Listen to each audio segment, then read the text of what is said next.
भुट्टो जरदारी पहुंच रहे हैं, 48 आवर्स रह गए हैं भारत।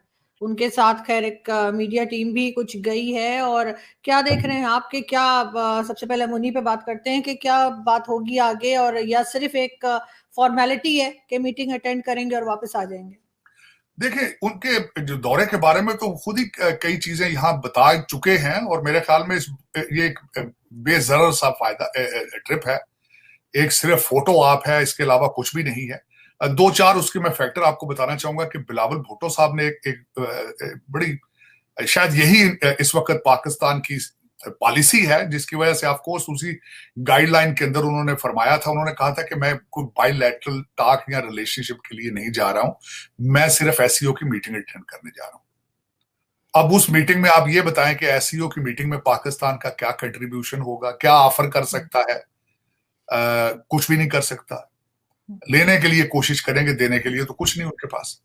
अब उसमें दूसरा, आप जब भी आपके कोई डेलीगेशन बाहर जाता है, उसकी इज्जत इस बेस पे होती है कि पाकिस्तान के अंदर हालात क्या है, उनका पाकिस्तान में क्या मैंडेट है, अवाम की सपोर्ट कितनी हासिल है। तो पाकिस्तान के जो हालात हैं, इन हालात में अगर देखा जाए तो बिलावल भुट्टो साहब को लोग वहां किस तरह रिसीव करेंगे? रिसीव इस तरह करेंगे कि वापसी तक हो सकता है पता नहीं इनकी गवर्नमेंट भी रहेगी या नहीं रहेगी। हालात तो यही चल रहे हैं।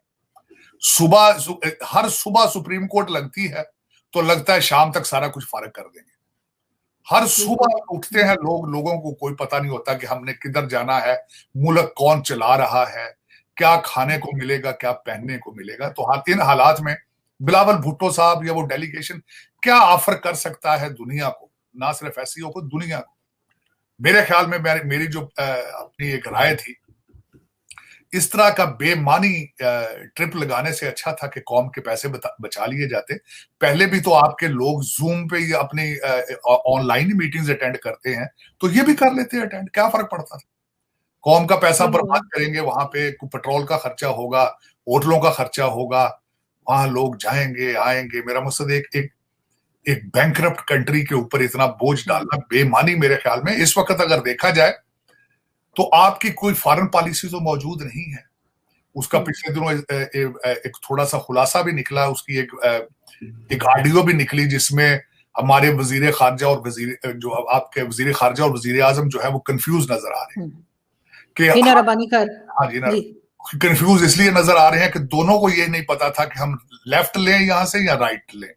दोनों कंफ्यूज है वो, क्योंकि पैसे जाना तो वही होता है जहां से पैसे मिले। पैसे इस वक्त दुनिया दे रही है। तो हाँ, एक बात है, थोड़ा सा इशारा जो है वो चाइना से आया है। वो जो 58 बिलियन का प्रोजेक्ट है, उस पे हमारे, वो कहते हैं ना, बेगानी शादी में कई अब्दुल्ला दीवाने हो गए हैं। वो इस वजह से कई ब्यूरोक्रेट हैं, उनको डॉलर नजर आने शुरू हो गए हैं, उनको पाउंड नजर आने शुरू हो गए हैं। उनकी बेगमात और बच्चों ने शॉपिंग लिस्टें बनाना शुरू कर दी है कि कहीं 52 बिलियन मिलेगा तो भाई वारे न्यारे हो जाएंगे। क्योंकि पिछली दफा जब उन्होंने कुछ थोड़े डॉलर आपको दिए थे तो आपने बड़े पिज्जे बहुत बनाया। आपके भाई जो डिलीवरी करते थे पिज्जे के, अब वो 150 पिज्जों के मालिक है। तो ये चाइना से आपने उनसे किया, तो अब उसमें लग ये रहा है कि आप टर्न अप जो है आप लेंगे चाइना की तरफ। और क्योंकि आपको जो दूसरे आपके फाइनेंसर हैं, सऊदी अरेबिया और यूएई वाले भी आजकल चाइना के साथ ही हैं, तो आप जाहिर है उसी, आप तो भी वो कहते हैं तेल देखो तेल की धार देखो, आप तो सिर्फ डॉलर के पीछे जाते हैं ना, डॉलर कहां से नजर आएंगे? तो लग रहा है कि आप डॉलर के पीछे जाएंगे। भारत के साथ अगर आप दोस्ती करते हैं, रिलेशनशिप करते हैं, तो हो सकता है कहीं डिफेंस का बजट कम करना पड़ जाए। शायद आपके लिए वो फायदेमंद नहीं है, वो चीज आपको वो रास नहीं आएगी, इसलिए शायद आप चाहते नहीं है। वरना नेशनल इंटरेस्ट है आपका भारत के साथ अटैच, और बल्कि हर उस मुल्क के साथ आपका नेशनल इंटरेस्ट इन्वॉल्व है जिसके साथ आपका बॉर्डर है।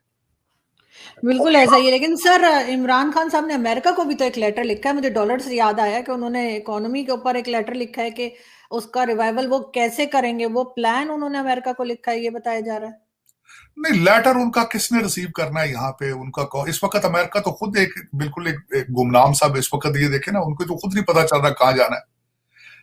अमेरिका के हालात भी पाकिस्तान जैसे मिलते जुलते, यहां भी इनको कोई पता नहीं है कि क्या हो रहा है। हाँ, ये जरूर हो रहा है इस वक्त कि आप अमेरिका को, जो मैंने देखा है पिछले दिनों, मेरी एक बड़ी अच्छी डिस्कशन किसी के साथ हुई थी कि अमेरिकन भी थोड़े जो डिप्लोमेटिक लेवल तक वो भी दे आर वाचिंग यू, क्योंकि उन्हें पता है कि पॉपुलैरिटी जो जनरल मैसेज के अंदर है वो इमरान खान की है। लेकिन अगर देखा जाए तो वॉशिंगटन डीसी के जो इस वक्त फीलिंग्स हैं, वो वॉल स्ट्रीट जर्नल का जो आर्टिकल आया था वो they are keeping that in their mind as well कि he is reckless, he is non trustworthy. और दूसरा सबसे बड़ा जो इस वक्त वॉशिंगटन डीसी वरी है कि रेडिकलिज्म, हाथ में तस्बीह है, पार्टी भी खुल के करनी है लेकिन साथ अमर बिन मारूफ का नारा भी लगाना है। ये उनके लिए सबसे ज्यादा सोचना है कि ये क्या किस साइड पे जा रहे हैं। तो ये, लेकिन इस वक्त आरजू पाकिस्तान के हालात ये है, मैं रोजाना डेली बेस पे जब उठता हूं और जजों के ग्रुप और उसके बाद मैं आपके सियासतदानों के बयानात, इमेच्योर स्पीचेस देखता हूं तो लगता है कि आपकी तबाही जो है वो लिखी जा चुकी है। क्योंकि सारे इस शोर के अंदर सारा जो मजमा है लूटर्स का आपका, चाहे कोई एस्टेब्लिशमेंट हो, चाहे जजेस हैं, चाहे सियासतदान हैं, जो कुछ भी, ये इस मजमे में से पाकिस्तान के फ्यूचर के बारे में कोई बात नहीं कर रहा है। इस सारे मजमे में से किसी के पास इकॉनमी ठीक करने का कोई हल नहीं। इस सारे मजमे में से किसी की ये सोच नहीं है कि पाकिस्तानी बच्चों को पढ़ाना किस तरह है। गाने जरूर बना लेते हैं कि दुश्मन के बच्चों को भी पढ़ाएंगे, अपने बच्चे तो पढ़ा लो। अपने बच्चे तो सारे आंखों से अंधे हो चुके हैं। अपने बच्चे सारे तो भाई ट्वीट पे बैठे हैं, सिर्फ आंखों से अंधे हैं, कानों पे बह रहे हैं। इनको तो पढ़ाते नहीं हो, दुश्मन के बच्चे पढ़ाओगे तो। अच्छा, फिर जब ये सारा सिलसिला है, मेरे ये क्वेश्चन हमेशा ही होता है, अब मैं इस पॉइंट पे आ चुका हूं, पाकिस्तान बनाया तो साल बाद आपने पैसे मांगने शुरू कर दिए दुनिया में। पहले ट्रिप पे आप अमेरिका में आए, उस पर पैसे मांगे। आपने इस्लाम बेचा, आपने कहा कि सोशलिज्म इस्लाम के खिलाफ है, हमें भी, हम तो आपका जमहूरियत को प्रमोट करेंगे, डॉलर दो भी डॉलर। 76 साल आपने डॉलर मांगे। मेरा ये क्वेश्चन है, ये 25 करोड़ जो अंधे लोग इस वक्त आंखें बंद करके अपने मुल्क को जलाने की तैयारी कर रहे हैं, कितने दुनिया के ममालिक हैं जो कर्जों पे और खैरात पे चलते हैं? कितना या फिर चलते हैं, या कितना अरसा चल पाएंगे? बिल्कुल इसका जवाब किसी इस मजमे में किसी के पास नहीं है। बल्कि मैं दुख के साथ ये कहता हूं, दुख के साथ, इंडियन इंस्टीट्यूट ऑफ टेक्नोलॉजी से लोग पढ़ के निकले हैं तो सारी दुनिया पे छा गए हैं, यहां पे सारी कंपनियों के सीईओ। अब दूसरा साइड दिखाना चाहता हूं आपको। आपकी रूलिंग एलीट सारी हार्वर्ड से और आई पढ़ने यहां पे, कैम्ब्रिज और ऑक्सफोर्ड पे। ये 400 साल पुराने इंस्टीट्यूट हैं, लेकिन उनकी डिग्रियां उनको कुछ नहीं दे पाई, वो भी आंखों से अंधे। हाँ, उन्होंने यहां से क्या सीखा है? Money laundering. वो यहां से मनी लॉन्ड्रिंग की डिग्रियां लेकर गए हैं, हार्वर्ड से, कैम्ब्रिज से और ऑक्सफोर्ड से। क्योंकि इस वक्त आपके जितने लूटर्स हैं पाकिस्तान के अंदर, वो 5-6 हजार, सारे इन स्कूलों से ग्रेजुएट है और हर एक मनी लॉन्ड्रिंग में इन्वॉल्व है। हर एक के बच्चे इंग्लैंड और कनाडा में बैठे हैं। अब इस पे मैं क्या इस पे स्टेटमेंट दूंगा? ये इंस्टीट्यूट्स का प्रॉब्लम नहीं है, डीएनए का प्रॉब्लम है। अगर इंडियन इंस्टीट्यूट ऑफ टेक्नोलॉजी से लोग पढ़ के एप्पल चला रहे हो, माइक्रोसॉफ्ट चला रहे हो, यहाँ पे ट्विटर चला रहे हो, तो मेरे जो अकल के अंधे हैं उन पे कलामे नरमो नाज़िक बेअसर है।